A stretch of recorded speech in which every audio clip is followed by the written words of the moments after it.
Hello everyone. आज हम लोग एक प्रैक्टिकल अपने लैब में करने जा रहे हैं लीनियर इंटीग्रेटेड सर्किट का। बहुत इंपॉर्टेंट प्रैक्टिकल है। 741 आईसी को हम स्टेबल मल्टी वाइब्रेटर की तरह यूज करने जा रहे हैं। इसका एप्लीकेशन क्या होता है, स्क्वायर वेव जनरेशन अगर हमें करना है किसी भी डिजायर्ड फ्रीक्वेंसी का, किसी भी डिजायर्ड टाइम पीरियड का, तो वहाँ पे स्टेबल मल्टी वाइब्रेटर यूज होता है, जो कि हमारे फंक्शन जनरेटर में भी यही स्क्वायर वेव जनरेटर लगा होता है, जिससे हम स्क्वायर वेव अपने डिजायर्ड फ्रीक्वेंसी का बनाते हैं। तो इसके लिए हमें क्या क्या इक्विपमेंट चाहिए होगा, ड्यूल पावर सप्लाई चाहिए होगी, मतलब जिसमें प्लस और माइनस दोनों सप्लाई हो, क्योंकि 741 आईसी यूज होनी है। दूसरा 741 आईसी यूज होनी है। तीसरा एक कैपेसिटर यूज होना है। चौथा 3 रेजिस्टेंस यूज होने हैं और एक डीएसओ यूज होना है। तो ये टोटल 5 इक्विपमेंट्स हमारे पास होने चाहिए। देखिए हमारा रेजिस्टेंस है, ये रजिस्टेंसेज लगे, सॉरी कैपेसिटर है, रजिस्टेंसेज हैं जो अभी हम ब्रेडबोर्ड पे लगाएंगे और उनका मान भी डिस्कस करेंगे कि उनकी वैल्यूज क्या क्या हैं। तो ये जो सर्किट है, इस सर्किट में जो है देखिए, आपको 741 आईसी में 7 नंबर पिन पे पॉजिटिव सप्लाई देनी होती है, 4 नंबर पे निगेटिव सप्लाई देनी होती है। तो ये सप्लाई हम IC regulated multiple output power supply से दे सकते हैं, लेकिन ये ड्यूल चैनल नहीं है। तो अगर ड्यूल चैनल नहीं है तो इसके लिए हमने ड्यूल चैनल के लिए अपने ब्रेडबोर्ड पे, यहाँ पे दिखाना बेटा, ब्रिज रेक्टिफायर के थ्रू जो है 7805 7905 आईसी यूज करके फिल्टर लगा के +5 और -5 वोल्ट सप्लाई जनरेट करी है। इसकी हमने अलग से वीडियो भी बनाई है, इस चैनल पे आपको मिल जाएगी कि हम ड्यूल रेल पावर सप्लाई कैसे बनाएं। तो ड्यूल रेल पावर सप्लाई अगर आपके लैब में है तो आप डायरेक्ट यूज कर लीजिए, अगर नहीं है तो आपको अलग से बनानी पड़ेगी।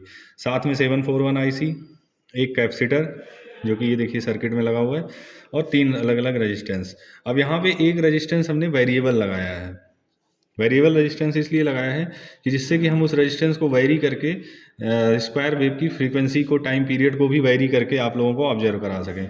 तो अगर आपके पास फिक्स वैल्यू के रेजिस्टेंस है तो आप यहाँ पे फिक्स लगा सकते हैं। हमारे पास देखिए वेरिएबल डिकेड रेजिस्टेंस बॉक्स है, दिखा ना बेटा।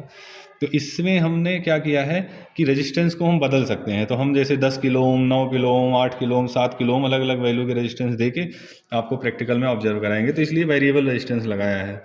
तो ये सारे इक्विपमेंट्स हैं जो हमें ज़रूरत है जिसकी। अब हम सर्किट की बात करें तो आपने थ्योरी में पढ़ा ही, हम ज़्यादा डिस्कस नहीं करेंगे कि अनस्टेबल मल्टीवाइब्रेटर में हमें कोई इनपुट नहीं देना होता, सिर्फ सप्लाई देनी होती है आईसी को। तो हम इनपुट के तौर पे कह सकते हैं कि 5 वोल्ट और -5 वोल्ट की सप्लाई देंगे। पॉजिटिव फीडबैक में ये सर्किट वर्क करेगी। पॉजिटिव फीडबैक में R2 R1 resistance 1-1 kilo ohm का हमने लगा दिया इक्वल वैल्यू का, जिससे कि कैलकुलेशन आसान रहे। और एक नेगेटिव फीडबैक में रेजिस्टेंस और एक कैपेसिटर। तो जो इसका फॉर्मूला आता है टाइम पीरियड का, कि जो ये स्क्वायर वेव जनरेट करेगा वो क्या करेगा, 2RC log natural log 1 + beta upon 1 - beta base E पे। तो जहाँ पे बीटा का मान R1/R1 + R2 होता है, आप हमने सबने थ्योरी में पढ़ा है। अगर हम यहाँ पे R1 और R2 को बराबर कर देते हैं, जैसे कि हमने प्रैक्टिकल में बराबर किया, देखिए R1 और R2 दोनों को बराबर किया है, तो हमारा जो टाइम पीरियड आता है वो आता है 2RC log 3, या हम log 3 का भी मान अगर बेस ई पे निकाल के रख दें तो टाइम पीरियड का मान आ जाएगा 2.19 RC अप्रॉक्सीमेटली। तो इसका मतलब इस प्रैक्टिकल में 2.19 RC टाइम पीरियड होगा जो स्क्वायर वेव जनरेट होगी। अगर हम R या C को बढ़ाएंगे तो हमारा टाइम पीरियड बढ़ेगा, अगर R या C को घटाएंगे तो टाइम पीरियड घटेगा। तो यहीं से हम डिजाइन करेंगे किसी स्पेसिफिक वैल्यू का टाइम पीरियड या फ्रीक्वेंसी का सिग्नल। जैसे कि हम इस लैब में आपको जो आज डिजाइन कर रहे हैं, R का मान 10 किलो ओम ले ले रहे हैं, C का मान 10 माइक्रोफैरड ले ले रहे हैं, और जब हम कैलकुलेशन कर रहे हैं तो T बराबर आ रहा है 10 किलो ओम और 10 माइक्रोफैरड पे 0.219 सेकेंड या 219 मिली सेकेंड। या फ्रीक्वेंसी की बात करें तो 1 टाइम, दैट मीन्स 1/2.219 हर्ज या 4.56 हर्ज। तो मतलब हम 4.56 हर्ज का सिग्नल स्क्वायर वेव जनरेट करने जा रहे हैं और 219 मिली सेकेंड का। तो ये जो वेव फॉर्म हमारी जनरेट होगी आउटपुट में, वो 219 मिली सेकेंड उसका टाइम पीरियड होगा। अब इसका एम्पलीट्यूड क्या होगा, एम्पलीट्यूड जो होगा वो डिपेंड करेगा कि क्योंकि ओप एम्प पॉजिटिव फीडबैक में है तो उसका सेचुरेशन वोल्टेज कितना है, Vset कितना है, -Vset कितना है। तो हमारे केस में Vset -Vset लगभग 4 और -4 वोल्ट है। तो डैट मीन्स जो हमें वेव फॉर्म मिलेगी वो लगभग 7 से 8 वोल्ट पीक टू पीक मिलेगी। अगर हमने सप्लाई +5 -5 की बजाय 10 और -10 दिया होता तो हमारा जो एम्पलीट्यूड होता है स्क्वायर वेव का वो उसी के अनुसार बदल जाता। 15 दिया होता तो उसके अनुसार बदल जाता। हमने 5 वोल्ट और -5 वोल्ट दिया अपने प्रैक्टिकल में, तो 5 और -5 वोल्ट के अनुसार सेचुरेशन +4 और -4 के अराउंड आ रहा है, तो आउटपुट हमें 7 या 8 वोल्ट पीक टू पीक मिलेगा। अभी हम देखेंगे। तो ऑब्जर्व हम क्या क्या करेंगे यहाँ पे हमें फंक्शन जनरेटर की आज ज़रूरत है नहीं, क्योंकि फंक्शन जनरेटर हमारे सारे प्रैक्टिकल में यूज होता था। ये देखिए आज अकेले रखा हुआ है, क्योंकि फंक्शन जनरेटर आज हम बना रहे हैं, आज हम फंक्शन जनरेटर को यूज नहीं करेंगे। तो फंक्शन जनरेटर की बजाय सिर्फ हमें डीएसओ यूज करना है। डीएसओ दिखाना, डीएसओ में हम क्या करेंगे, वेव फॉर्म को ऑब्जर्व करेंगे। देखिए दोनों चैनल यूज हुआ है, ये blue colour yellow colour, channel 1 channel 2, और इनफैक्ट अभी जनरेटेड है वेव फॉर्म, आपका अनस्टेबल मल्टीवाइब्रेटर का आउटपुट आ रहा है। तो देखिए चैनल 1 पे हम क्या यूज कर रहे हैं, चैनल 1 पे हम आउटपुट देख रहे हैं। डीएसओ के चैनल 1 पे हम आउटपुट देख रहे हैं, जो स्क्वायर वेव में येलो कलर में हमें दिखेगी 6 नंबर पिन से। 6 नंबर पिन से हम डीएसओ के चैनल 1 को ग्राउंड के साथ देखेंगे, 6 नंबर पिन और ग्राउंड के साथ देखेंगे तो हमें स्क्वायर वेव मिलेगी। अब हमारा जो कैपेसिटर लगा हुआ है, इस कैपेसिटर को हम डीएसओ के चैनल 2 पे देख रहे हैं कि कैसे हमारा कैपेसिटर चार्ज होता है, और चार्ज होकर जब उसका वोल्टेज इस फीडबैक वोल्टेज के अपर थ्रेशोल्ड के बराबर से ज़्यादा होता है तो तुरंत ही वो स्विच कर जाता है, वोल्टेज आउटपुट -V में चला जाता है और कैपेसिटर डिस्चार्ज होने लगता है। फिर जैसे ही कैपेसिटर -V लोअर थ्रेशोल्ड पे पहुंचता है और यहाँ पे कंपेरिजन वोल्टेज जो डिफरेंशियल इनपुट है वो पॉजिटिव होता है, तो पॉजिटिव होते ही यहाँ पे पॉजिटिव +V आने लगता है। तो जब +V आता है तो हमारी वेवफॉर्म दोबारा से पॉजिटिव हो जाती है, फिर कैपेसिटर दोबारा से चार्ज होने लगता है। फिर चार्ज होते होते जैसे ही नेट निगेटिव डिफरेंशियल इनपुट होता है तुरंत ही निगेटिव V आने लगता है, तो इस निगेटिव वेवफॉर्म आने लगती है। तो ये प्रिंसिपल होता है, थ्योरी में भी हमने पढ़ा है कि यहाँ पे क्या होता है, ये कंपैरेटर की तरह ओप एम्प काम कर रहा है। जैसे ही नेट पॉजिटिव होता है कैपेसिटर का वोल्टेज बढ़ता है, तो पॉजिटिव डिफरेंशियल इनपुट, जैसे ही कैपेसिटर का वोल्टेज घटने लगता है तो डिफरेंशियल इनपुट निगेटिव और आउटपुट हमारा निगेटिव। तो इस तरीके से स्क्वायर वेव जनरेट हो जाती है। अब ये अनस्टेबल मल्टीवाइब्रेटर क्यों कहलाता है, क्योंकि इसकी एक स्टेट स्टेबल है, इसकी एक भी स्टेट स्टेबल नहीं है। ये जैसे हमारे केस में 100 मिलीसेकंड के लिए हाई, 100 मिलीसेकंड के लिए लो, 100 मिलीसेकंड के लिए हाई होगा, 100 मिलीसेकंड के लिए लो। हम इसको कंट्रोल नहीं कर सकते किसी ट्रिगर के थ्रू, तो इसलिए ये अनस्टेबल, मतलब इसकी एक भी स्टेट स्टेबल नहीं है, ये बोला जाता है। तो अब हम आते हैं ब्रेडबोर्ड पे सर्किट कैसे बनाना है। ब्रेडबोर्ड पे सर्किट पिन नंबर 3 पे देखिए, इधर है ना बेटा पास में ये ड्यूल रेल पावर सप्लाई है, यहाँ से हम +5 -5 वोल्ट सप्लाई ले रहे हैं। आईसी है हमारी 8 पिन की, यहाँ पे 2 रेजिस्टेंस R1 और R2 जो 1-1 किलो ओम के लगे हुए हैं, 10 माइक्रोफैरड का कैपेसिटर लगा हुआ है, और डिकेड रेजिस्टेंस बॉक्स है। डिकेड रेजिस्टेंस बॉक्स से ये देखिए रेड और ब्लैक वायर से हमने यहाँ पे वेरिएबल रेजिस्टेंस लगाया है, जिससे कि हम रेजिस्टेंस को वेरी करके आपको वैल्यूज दिखा सकें। तो अब देखिए यहाँ पे वेवफॉर्म देखते हैं, ये चैनल 2 को हम देख रहे हैं आउटपुट में, और चैनल 1 को देख रहे हैं पे आउटपुट स्क्वायर वेव देख रहे हैं, और चैनल 2 पे ब्लू कलर का हम कैपेसिटर के क्रॉस जो वोल्टेज है वो देख रहे हैं। तो देखिए अभी ये वेवफॉर्म जनरेट हुई है, इसकी फ्रीक्वेंसी कितनी आ रही है 4.72 हर्ट्ज, और पीरियड कितना आ रहा है 212 मिलीसेकंड। ये देखिए रीडिंग 212 मिलीसेकंड, नीचे चैनल 1 की फ्रीक्वेंसी, और चैनल 1 का पीरियड 212 मिलीसेकंड, और चैनल 1 की फ्रीक्वेंसी 4.71 हर्ट्ज। थ्योरी में भी हमने यही पढ़ा था कि 219 मिलीसेकंड आना चाहिए और 4.56 हर्ट्ज आना चाहिए, जबकि आ कितना रहा है 212 मिलीसेकंड आ रहा है और 4.76 हर्ट्ज आ रहा है, तो अप्रॉक्सीमेटली बराबर है। ये किस वैल्यूज पे है, जब R का मान 10 किलो ओम है और C का मान 10 माइक्रोफैरड है। तो देखिए यहाँ पे हमने C 10 माइक्रोफैरड का लगाया है, C 10 माइक्रोफैरड का लगाया है, और R हमने जो दिया है यहाँ पे दिखाना बेटा, 1 किलो ओम वाले डिकेड रेजिस्टेंस बॉक्स को हमने 10 पे कर दिया है। तो जब हमने 10 पे कर दिया है तो जो है 10 किलो ओम रेजिस्टेंस यहाँ पे यूज हो रहा है, और 10 माइक्रोफैरड कैपेसिटर लगा हुआ है। तो 10 kilo ohm resistance 10 microfarad capacitor पे हमें जो स्क्वायर वेव का टाइम पीरियड मिल रहा है वो 212 मिलीसेकंड या 4.71 हर्ट्ज, मतलब थ्योरी और प्रैक्टिकल लगभग बराबर है।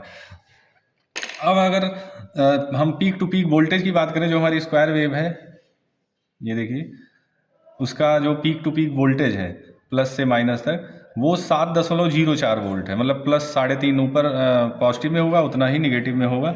ऐसा इसलिए हो रहा है क्योंकि हमारा जो 5 वोल्ट की हमने सप्लाई दी है, अगर हमने 5 वोल्ट की सप्लाई दी है तो उसी के अनुसार पीक टू पीक वोल्टेज मिलेगा। तो +5 -5 दिया है तो सेचुरेशन वोल्टेज हमेशा 1-1.5 वोल्ट कम होता है, तो 3-3.5 पॉजिटिव में सेचुरेट कर रहा है, 3-3.5 निगेटिव में सेचुरेट कर रहा होगा।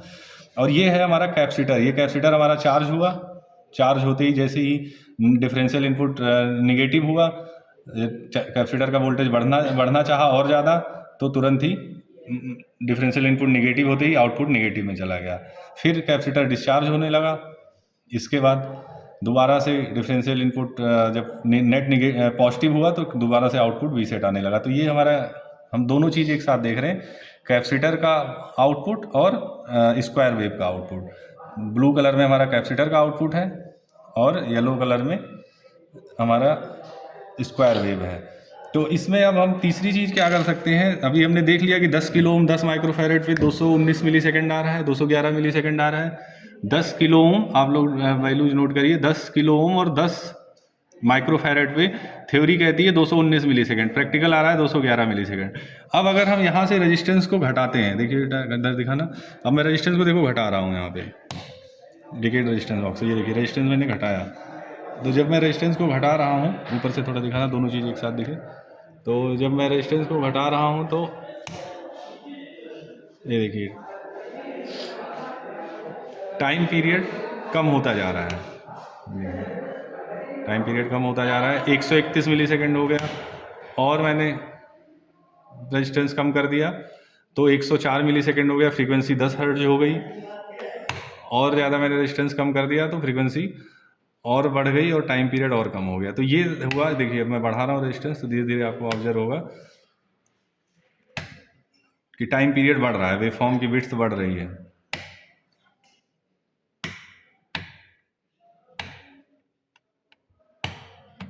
अब ये देखिए हमने फिर से 10 किलो ओम कर दिया, 10 किलो ओम पे आपको फिर से रीडिंग 212 मिलने लगी। अब अगर मैं फ्रीक्वेंसी को यहाँ से देखिए 100 किलो ओम एक बढ़ा देता हूँ, तो हमारा टाइम पीरियड काफ़ी बढ़ जाएगा, क्योंकि आर काफ़ी बढ़ गया। तो देखिए बहुत धीरे धीरे से वेवफॉर्म, कैपेसिटर चार्ज हो रहा है, चार्ज होते होते होते जैसे ही डिफरेंशियल इनपुट पॉजिटिव हुआ, स्विच किया, तो इस तरीके से वेवफॉर्म की रीडिंग अभी आएगी। रेजिस्टेंस काफ़ी ज़्यादा है, 100 किलो ओम है, प्लस यहाँ से 10 किलो ओम, 110 किलो ओम है। तो 110 किलो ओम के अनुसार 0.33 हर्ट्ज, 0.33 हर्ट्ज की वेवफॉर्म आने लगी और 3 मिली सेकेंड का टाइम पीरियड हो गया। तो ये हम अपने मन से, चाहे हम 3 सेकेंड का, 200 मिली सेकेंड का, अभी अगर हमें एक हर्ज का बनाना है तो हमें जो है, ये देखिए 1 हर्ज हमने जनरेट किया, ये फॉर्म यहाँ पे आ गई 1 हर्ज की, क्योंकि हमने रेजिस्टेंस उसी हिसाब से चूज किया है। अभी रीडिंग आने दीजिए, देखिए अभी 2 हर्ज और 500 मिली सेकेंड है, तो 2 हर्ज और 500 मिली सेकेंड है। अभी